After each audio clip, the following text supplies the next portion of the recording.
Hi daar, baie welkom by ons aanlyn diens. My naam is Andre Donaldson en ek is die gemeenteleier hier by Nuwe Lewe Gesinskerk. Dis vir my 'n groot voorreg om jou te kan groet in die groot en heilige naam van Jesus Christus, die naam bo elke naam. Baie dankie dat jy vandag die keuse gemaak het om hier ingeskakel te wees. Ek weet daar is soveel opsies op die internet, maar jy het vandag die keuse gemaak om hier te wees en daarvoor wil ek vir jou sê baie dankie. My gebed is eenvoudig, mag die Here jou ontmoet op daai spesifieke plek waar net hy kan ontmoet en mag jy soveel seën uit vanmôre se boodskap ontvang. Mag jy die boodskap geniet en mag jy dit deel met jou vriende waar ook al jy gaan. Geniet dit. Nou ek wil julle vat na Johannes 3 vers 3. Jesus is in 'n gesprek met Nikodemus en hy sê die volgende woorde vir hom. Hy sê: Amen, amen, ek sê vir jou, as iemand nie van bo gebore word nie, kan hy die koninkryk van God nie sien nie. Familie, daar is sekere vrae in die lewe wat groot invloed het op ons toekoms. Jong mense vra, wat gaan ek doen eendag as ek oud word? Studente vra, watter beroep moet ek volg? Ouers vra, hoe gaan my kinders uitdraai? Besigheidsmense vra, sal my onderneming hierdie ekonomie oorleef? Siek mense vra, sal ek weer gesond word? Bejaardes vra, hoeveel tyd het ek nog oor? Hoeveel tyd het ek nog oor? Dit is alles belangrike vrae, dit verseker ek julle. Geen twyfel daaroor nie. Maar daar's een vraag wat bo almal uitstyg. Een vraag wat belangrik is as jou gesondheid, jou finansies, jou familie, jou drome, jou sukses, belangriker as enige iets anders wat hierdie wêreld vir jou kan bied. En dis die vraag, is jy gered? Is jy gered? Want wanneer jy jou laaste uitblaas en net so nakkies, jy gaan jou laaste uitblaas op hierdie aarde, sal niks anders meer saak maak nie. Nie jou kwalifikasies nie, nie jou reputasie nie, jou besittings nie, jou prestasies nie, niks sal saak maak nie, behalwe een vraag sal saak maak. Is jy gereed om God te ontmoet? Is jy gereed om God te ontmoet? Nou Johannes 3 kry ons te doen met 'n man met die naam van Nikodemus. Hy was 'n Fariseer gewees, hy was 'n lid van die Joodse Raad, 'n godsdienstige leier gewees, 'n Bybelkenner en hy was 'n gerespekteerde persoon gewees in die samelewing. As iemand volgens die menslike standaard hemel toe moes gaan, was dit nou hierdie ou gewees. Was dit nou Nikodemus gewees. Maar daar was iets in sy hart wat hom geknaag het. Een aand gaan hy na Jesus toe en hy gaan na Jesus toe met vrae, hy gaan na Jesus toe uit nuuskierigheid uit en hy gaan na Jesus toe uit honger en 'n soeke. Maar Jesus sny onmiddellik deur na die kern van die saak toe. En dis waar hy vir hom sê, amen, amen, ek sê vir jou Nikodemus, as iemand nie van bo gebore word nie, kan hy die koninkryk van God nie sien nie. Wat 'n verstommende uitspraak. Jesus kyk na een van die mees godsdienstige mense in Israel en hy sê, Nikodemus, jou godsdiens is nie genoeg nie. Jou kennis is nie genoeg nie. Jou goeie werke is nie genoeg nie. Jy moet weer gebore word. Nou, daar is een vraag wat reg deur die Bybel loop. Die vraag van redding begin nie net in Johannes 3 nie. Dit loop soos 'n goue draad reg deur die hele skrif, van Genesis tot Openbaring. En dis die vraag, hoe kan 'n sondige mens met 'n heilige God versoen word? Job vra hierdie vraag in Job 9 vers 2. Hy sê, maar hoe kan 'n sterweling voor God die reg aan sy kant hê? Dawid vra in Psalm 24 vers 3 tot 4. Hy sê, wie mag die berg van die Here opgaan en wie mag in sy heiligdom staan? Die ryk jong man vra in Markus 10 vers 17, goeie meester, wat moet ek doen sodat ek die ewige lewe kan erf? Wat van die tronkbewaarder wat vra, meneere, wat moet ek doen om gered te word? Dit is die groot vraag van die mensdom. Nie om ryk te word nie, nie om gelukkig te word of suksesvol te word nie, nee. Hoe word 'n mens gered? En ons moet begin deur die tragedie van die menslike toestand te verstaan. Voordat ons die goeie nuus heeltemal kan verstaan, moet ons die slegte nuus eers verstaan. Die Bybel sê die mens is nie bloot onvolmaak nie, hy is totaal en al verlore. Romeine 3 vers 10 tot 12 sê, daar is nie een wat regverdig is nie, selfs nie een nie. Daar is nie een wat verstandig is nie, daar is nie een wat nie na die wil van God vra nie. Almal het afgedwaal, almal het ontaard, daar is nie een wat goed doen nie, selfs nie een nie. Romeine 3 vers 23 sê, almal het trouens gesondig en die eer aan God ontbreek by hulle. Jesaja 53 vers 6, ons het almal gedwaal soos skape, ons het elkeen sy eie pad geloop. Die probleem van die mens is universeel, dis nie net sommige mense nie, dis almal. Dis nie net moordenaars of dronkaards of ateïste nie, nee, dis almal. Dis predikers, dit is kerkmense, dis besigheidsmense, dis professore, dis werkers, dis almal aan wie jy vanmôre kan dink. En daarom moet ons die erns van ons sonde besef. Griekse woord wat gebruik word vir sonde is die woord harmatia, wat letterlik beteken om teiken mis te skiet. Om teiken mis te skiet. Ek onthou toe ek as kind het my pa vir my Wimbuks gekoop en ons het agter in die jaar het ons teiken geskiet. En as jou oog net 'n millimeter weg is van daai teiken af, het jy hom gemis. Is jy uit? Het jy die teiken gemis? So is dit ook met sonde. Ek en jy mik vir die hemel, maar ons skiet die hel. Ons mik vir die hemel, maar ons skiet die hel. Ons mik en ons doel is die hemel, maar ons leef volgens ons sondes. God het 'n volmaakte standaard en ons almal het dit gemis. Maar sonde is meer as net die verkeerde dade. Sonde is rebellie teen God. Sonde is om God van sy troon af te probeer stoot en self daarop te sit. Om te sê dit gaan oor my, me, myself and I. Dit gaan oor my lewe, my drome, my planne en alles van my.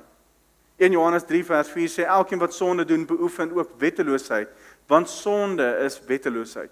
Sonde vernietig alles wat dit aanraak. Ek sê dit weer, sonde vernietig alles wat dit aanraak.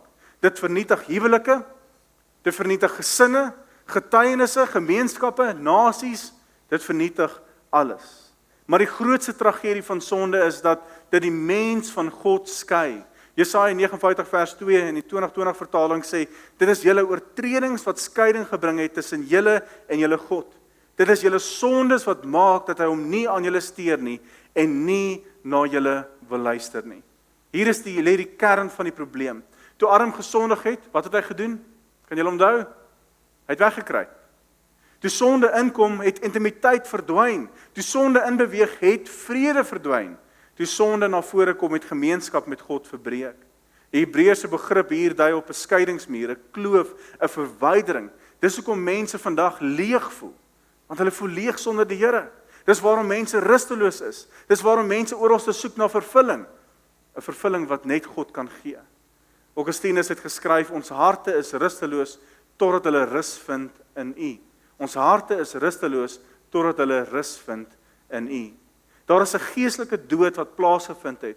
God het vir Adam gesê in Genesis 2 vers 17, maar van die boom van die kennis van goed en kwaad, daarvan mag jy nie eet nie, want die dag wanneer jy daarvan eet, sal jy beslis sterf. Adam het nie fisies dieselfde dag gesterf nie, maar hy het geestelik gesterf. Hy het geestelik gesterf, daar het iets binne hom gaan sterf. Efesiërs 2 vers 1 sê, julle was dood deur julle oortredings en deur julle sondes. Nie swak nie, nie siek nie, dood. En 'n dooie mens het nie verbetering nodig nie, hy het lewe nodig. Hy het wedergeboorte nodig, hy het Jesus nodig, hy het redding nodig. Baie mense verstaan nie die kern van redding, of verstaan nie die belangrikheid van redding, omdat hulle God verkeerd verstaan. Die Bybel beskryf God as absoluut heilig. Jesaja 6 vers 3, heilig, heilig, heilig is die Here van die leerskare. Openbaring 4 vers 8, heilig, heilig, heilig is die Here God, die Almagtige. God is volkome rein, volkome regverdig, volkome sondeloos, volkome heilig. Habakuk 1 vers 13 sê, u oë is te rein om toe te kyk terwyl daar verkeerd gedoen word. Die probleem is dus baie, baie duidelik. God is heilig en ons is in sonde. God is heilig en ons is in sonde. Nou kom die vraag op, hoe kan ons ooit voor hom staan? Hoe kan ons ooit voor God staan? Die antwoord is Jesus. Johannes 3 vers 16, julle ken dit so goed, God het die wêreld so lief gehad, dat hy sy enigste seun gegee het, sodat die wat aan hom glo nie verlore sal gaan nie, maar die ewige lewe sal hê. Let op, God het nie gewag dat ons hom eers soek nie. Het jy al daaraan gedink? Ons het hom nie eers gesoek nie. Hy het eerste opgetree, hy het eerste opgedaag, hy het eerste gereageer.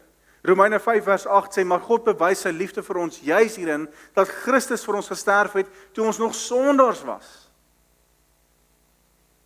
1 Johannes 4 vers 10 sê, werklike liefde is dit, nie die liefde wat ons vir God het nie, maar die liefde wat hy aan ons bewys het, deur sy seun te stuur as versoening vir ons sondes. Wat 'n evangelie, wat 'n verlossing, wat 'n liefde. Die kruis verander alles.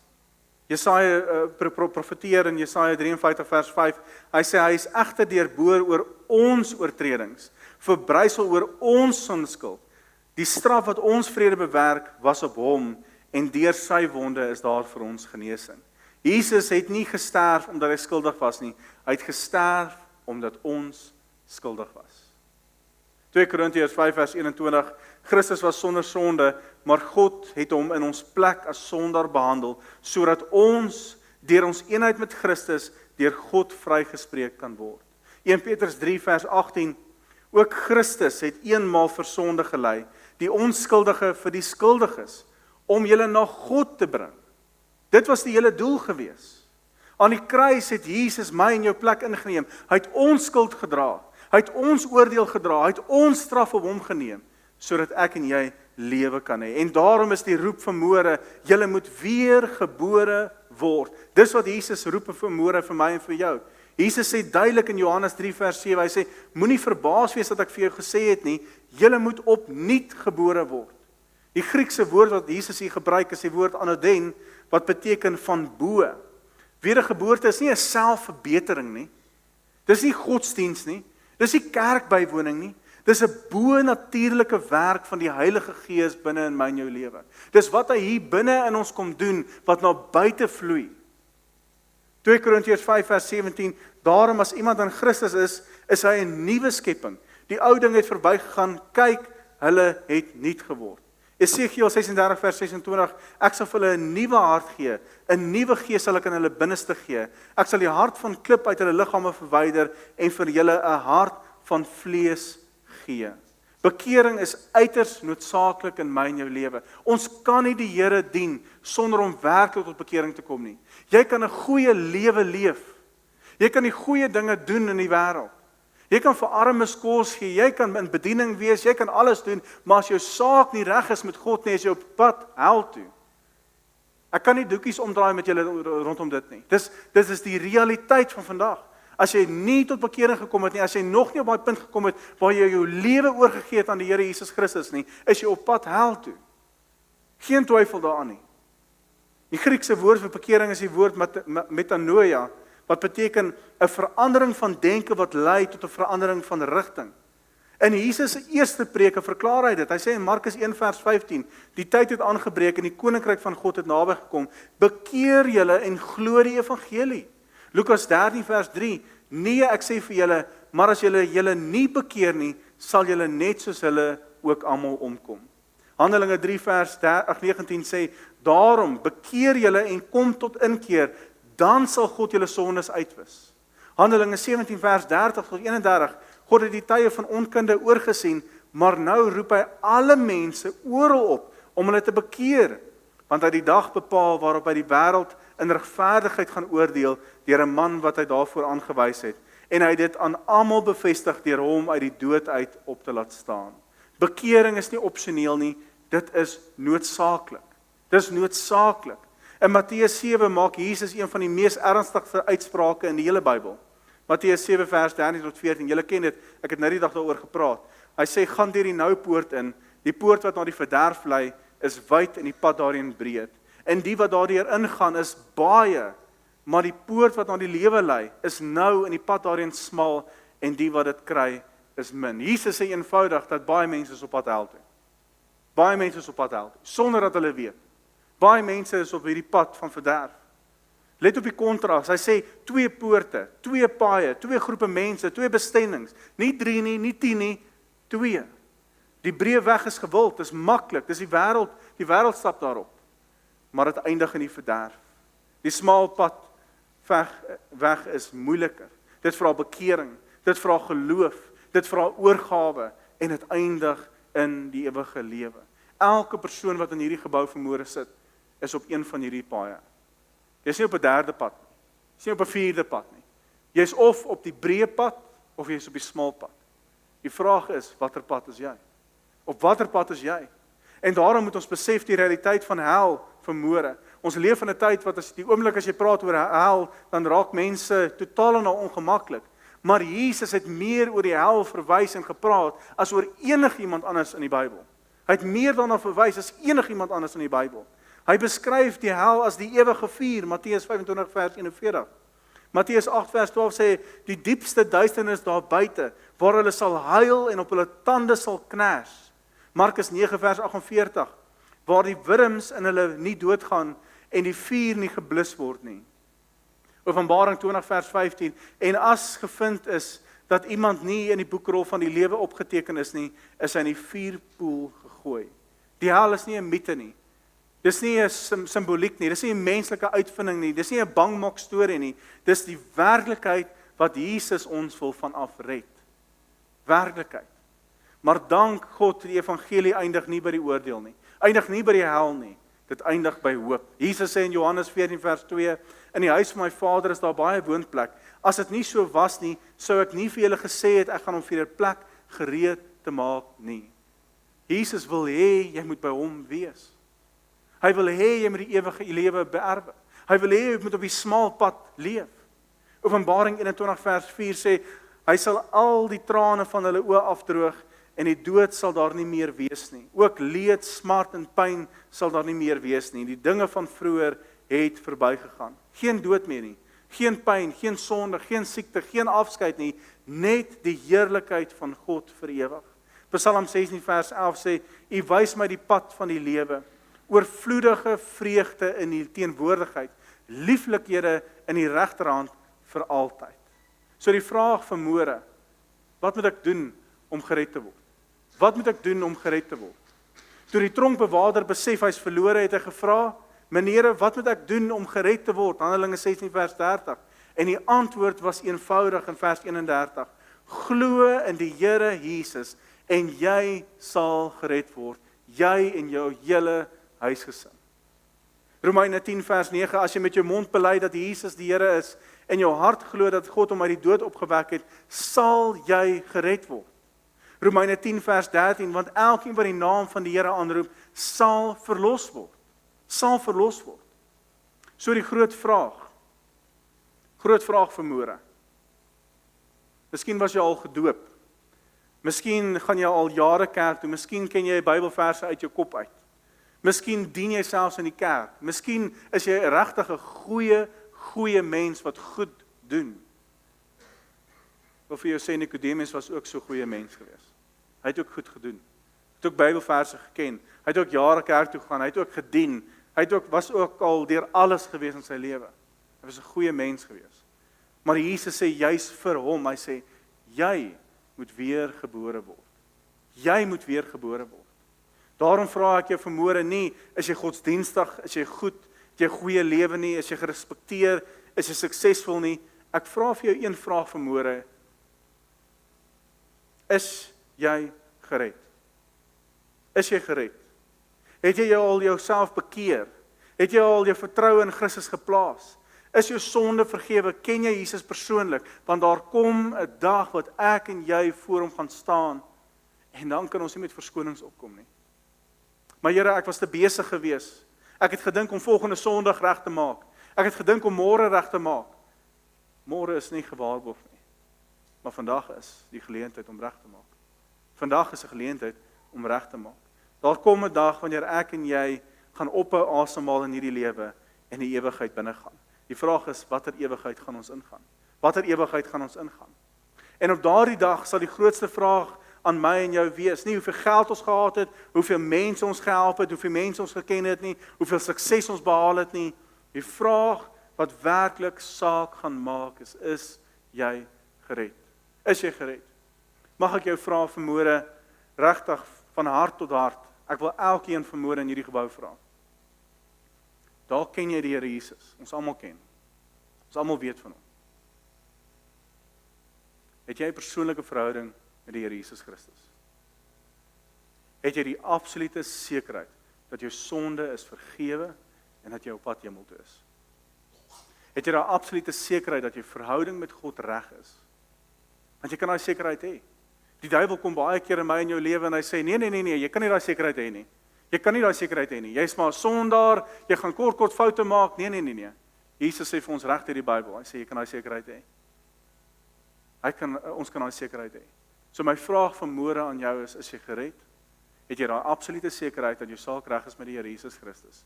Want môre is nie gewaarborg nie.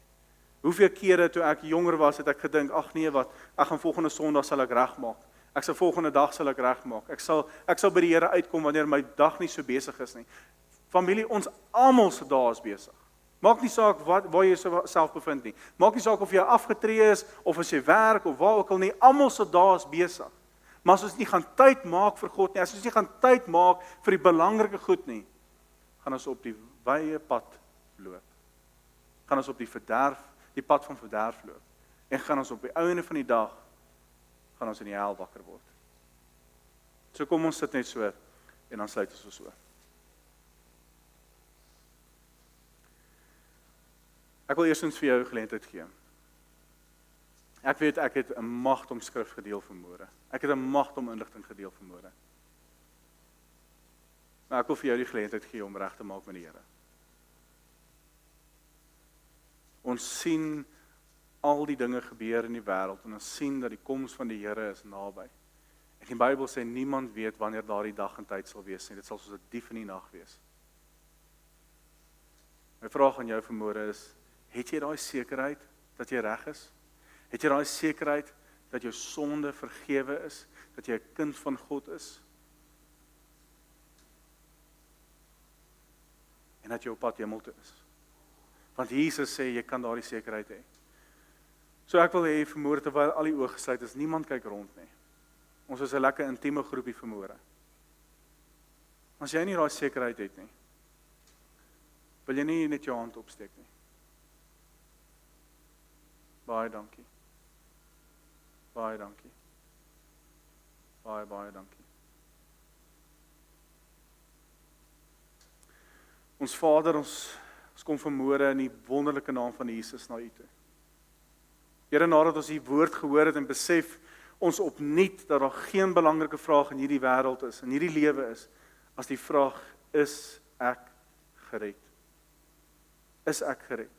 Here, ons erken vandag dat ons sondaars is. Ons erken dat ons almal tekort skiet aan die heerlikheid. Ons erken dat daar niks is wat ons uit onsself kan doen om redding te verdien nie. Ons het die genade nodig. Ons het die vergifnis nodig. Ons het die liefde nodig. Ons het U nodig. Vader, ek bid vir elke persoon wat vanmôre hierso sit. U ken elke hart, U ken elke gedagte, U ken elke worsteling, U ken elke sonde wat dalk weggesteek is. U ken elke wond, elke vrees, elke twyfel, elke vraag. En daarom vra ek dat die Heilige Gees nou op 'n besonderse manier sal werk. Here, waar daar harde harte is, maak dit sag. Waar daar twyfel is, bring geloof. Waar daar sonde is, bring berou. Waar daar gebondenheid is, bring bevryding. Waar daar geestelike blindheid is, bring lig. Waar daar geestelike dood is, bring lewe. Vader, ek wil nou veral bid vir elke persoon wat nog nie seker is van hulle redding nie. Miskien is daar mense wat al jare kerk toe gaan, maar nog nooit werklik hulle lewe oorgegee het aan U nie. Miskien is daar mense wat godsdienstig is, maar nie 'n verhouding met U het nie. Miskien is daar mense wat vandag besef dat hulle verlore is sonder U en dat hulle op pad hel toe is. Here, trek hulle nader. Laat hulle nie vandag by hierdie geleentheid uitstap sonder om reg te maak met U nie. Laat hulle nie die stem van die Heilige Gees ignoreer nie. Laat hulle nie hierdie uitnodiging uitstel nie, want die woord sê vir ons vandag as julle sy stem hoor, verhard nie julle harte nie. Terwyl ons bid, wil ek elke persoon uitnooi wat hier in julle harte weet dat julle saak nog nie reg is met God nie, om vandag saam met my te bid. Om vandag te besef dat jy Jesus nodig het, om te besef dat jy vergifnis nodig het, om te besef dat jy gered moet word. So bid saam met my hierdie woorde. Here Jesus, ek kom na U toe. Ek erken dat ek 'n sondaar is. Ek glo dat U vir my aan die kruis gesterf het. Ek glo dat U uit die dood opgestaan het. Vergewe my al my sonde. Was my skoon deur U bloed. Maak my nuut. Geef vir my nuwe hart. Red my. Gee my 'n lewe vandag volkome aan U. Wees die Here van my lewe. Lei my, verander my, help my om U te volg al die dae van my lewe. Dankie dat U my ontvang. Dankie dat U my vergewe. Dankie dat U my kind gemaak. In Jesus se naam bid ek dit.